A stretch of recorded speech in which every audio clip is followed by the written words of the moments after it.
옛날 옛적 어느 곳에 한 농사꾼 총각이 살았는데 이 사람은 사는 것을 빡빡하지만 심성이 곱고 하루하루 부지런한 게 일하는 성실한 사내였습니다.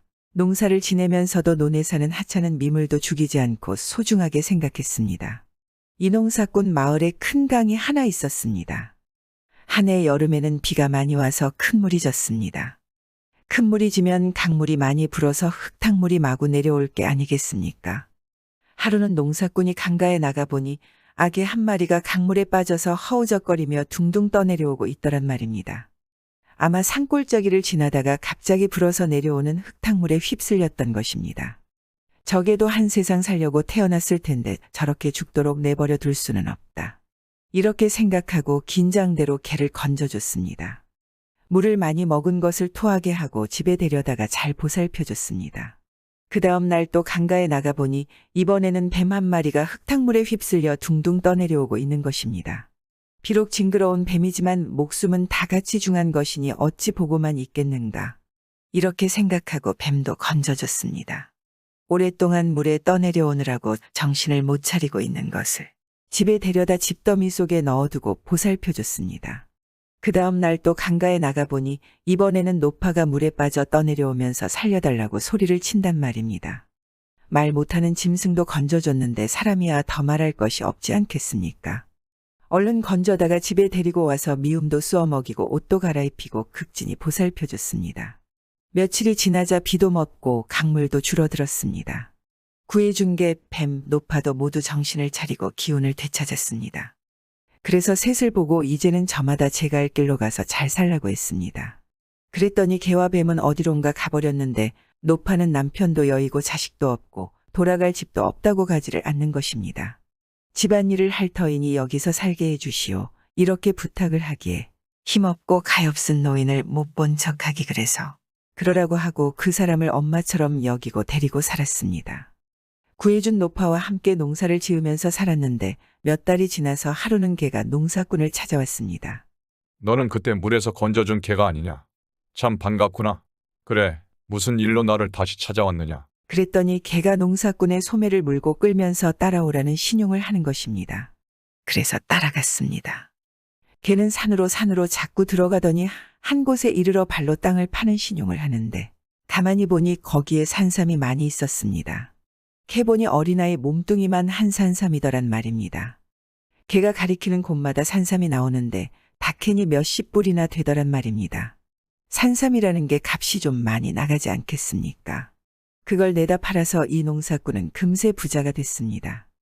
산삼 판 돈으로 논도 사고 밭도 사고 기와집도 짓고 이렇게 아주 부자가 되어 살았습니다. 그런데 이렇게 부자로 잘 살게 되니까 같이 사는 노파가 일을 안 하는 것입니다. 일만 안 하면 좋겠는데 돈을 달라고 해서 마구 펑펑 쓰는 것입니다. 술 먹고 옷 사고 비싼 배물을 셀 수 없이 사느라 하루가 멀다 하고 돈을 갖다 쓰는 것입니다. 보다 못한 농사꾼이 그러지 말라고 타일렀습니다. 아주머니, 이렇게 돈을 마구 쓰다가는 얼마 안 가서 살림이 거덜나겠습니다. 그리고 그 다음부터는 돈을 달라고 해도 꼭 쓸 일이 아니면 안 줬습니다. 그랬더니 이 노파가 농사꾼 몰래 돈을 훔쳐내다가 또 마구 펑펑 쓰는 것입니다. 하도 어이가 없어서 농사꾼이 이 노파를 쫓아냈습니다. 내가 물에 빠진 아주머니를 건져준 것은 이러자고 한 일이 아니었습니다. 이래서는 도저히 함께 못 살겠으니 이 집을 나가주세요. 날 원망하지 말고 어디 가든지 부지런히 일을 해서 사세요. 당분간 쓸 노자돈은 드리겠습니다. 그랬더니 이 노파가 그만 앙심을 품고 거짓으로 관가에 고자질을 했습니다. 저를 구해준 농사꾼이 도둑질을 해서 부자로 잘 산다고 고을 원님에게 고에 바쳤단 말입니다. 농사꾼은 억울하게 도둑 누명을 쓰고 관가에 잡혀 감옥에 갇혔습니다. 옥에 갇혀서 가만히 생각하니 참 억장이 무너지는 것입니다. 물에 빠진 짐승과 사람을 건져놨더니 짐승은 보온을 하고 사람은 배반을 하는구나 싶어서 한숨만 나오지 않겠습니까? 그러고 있는데 하루는 옥문으로 뱀 한 마리가 스르르 기어들어 오는 것입니다. 가만히 보니까 전에 농사꾼이 구해준 뱀이거든 말입니다. 옳지, 이 뱀이 내가 공경에 처한 것을 알고 구해주려고 왔나 보다 하고 반가워하는데 글쎄 뱀이 스르르 기어와서는 농사꾼 발목을 꽉 물어버리지 뭡니까? 그래놓고는 다시 스르르 기어 나가버리는 것입니다. 뱀에게 물려놨으니 어떻게 되겠습니까? 발목이 퉁퉁 부어오르다가 나중에는 독이 온몸에 퍼져서 살이 시커멓게 죽어가지 않겠습니까? 몹쓸 놈의 뱀 같은 이라고. 죽을 목숨을 살려줬더니 들에 나를 죽이는구나. 은혜를 원수로 갚는 것이 사람뿐인 줄 알았더니 짐승까지도 그럴 줄이야. 이렇게 한탄을 하면서 죽기만을 기다리고 있는데 그놈의 뱀이 다시 스르르 기어들어 오지 뭡니까? 그런데 이번에는 그냥 온 게 아니라 무슨 풀잎사기를 하나 물고 들어왔습니다. 그러더니 아까 제가 문 상처에다 풀잎사기를 턱 갖다 붙이는 것입니다. 그러니까 거짓말같이 상처가 아물고 부기도 가라앉더란 말입니다. 그게 뱀독을 풀어내는 약초인 것입니다. 그런데 다음날 아침에 바깥이 떠들썩하기에 가만히 듣자니 이 고을 사또가 간밤에 뱀한테 물려서 다 죽어간다고 그러거든 말입니다. 옳거니 그 뱀이 어젠 나한테 그런 짓을 한 까닭을 이제야 알겠구나. 농사꾼이 얼른 포조를 불러서 자기를 사또에게 데려다주면 당장 고쳐보겠노라고 그랬습니다. 포조리가 사또에게 그 말을 고하니 사또가 농사꾼을 부를 게 아니겠습니까? 농사꾼은 풀잎사기를 상처에 붙여서 사또의 목숨을 살려놨습니다.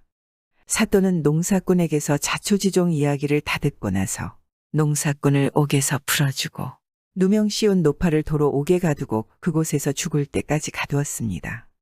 그러니 짐승은 은혜를 입으면 갚을 줄 아는데 사람은 그렇지 못하다는 이야기입니다. 사람이라고 다 그럴 리가 있겠습니다만 더러 짐승보다 못한 사람도 있다는 말이지 않겠습니까? 요즘에도 들리는 소문에 의하면 정말 짐승보다 못한 사람들이 종종 있다고 들리곤 합니다.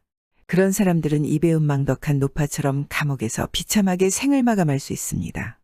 구독은 공짜입니다.